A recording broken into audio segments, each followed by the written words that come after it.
अब ये खेजड़ली गांव में क्यों मनाया जाता है?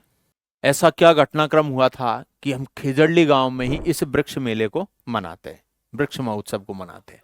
तो भाई बात है कब की? 1730 ईस्वी की। और रियासत लगती यहां पर कौन सी? मारवाड़ रियासत, जिसे हम जोधपुर भी कहते हैं। क्लियर? यहां का शासक था, और शासक कौन था यहां का? अभय सिंह यहां पर शासक थे। तो अभय सिंह के शासन काल में यहां पर खेजड़ी के वृक्ष हुआ करते, तो उन खेजड़ी वृक्षों को काटने का आदेश दिया गया। खेजड़ी वृक्षों को काटने का आदेश दिया था। अब बिश्नोई समाज जो है, वो बिश्नोई समाज खेजड़ी वृक्षों को नहीं काटने देता, प्रकृति प्रेमी है। बिश्नोई समाज के 29 नियम है।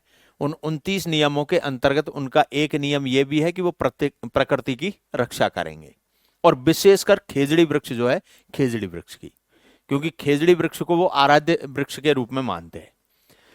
तो यहां पर एक महिला थी, अमृता देवी बिश्नोई। अमृता देवी बिश्नोई ने सबसे पहले ये आवाज उठाई, और अमृता देवी बिश्नोई ने जब आवाज उठाई तो इसका फिर साथ दिया इनके साथ के जो ग्रामीण थे उन सारे लोगों ने, और उन सब लोगों की संख्या कितनी थी? 363 व्यक्ति हो गए थे। इन सारे के सारे 363 व्यक्तियों ने राजा के सैनिकों को रोकने का प्रयास किया, लेकिन राजा के सैनिक नहीं माने। नहीं माने तो अब ये बलपूर्वक उनसे जीत नहीं सकते, इसलिए इन्होंने क्या किया? अमृता देवी बिश्नोई ने खेजड़ी वृक्षों से लिपट गए, खेजड़ी वृक्षों से लिपट गए, और लिपट करके इन्होंने कहा कि आप अगर खेजड़ी वृक्षों को काटोगे ना, तो उनके साथ में पहले हमारा बलिदान आपको देना पड़ेगा।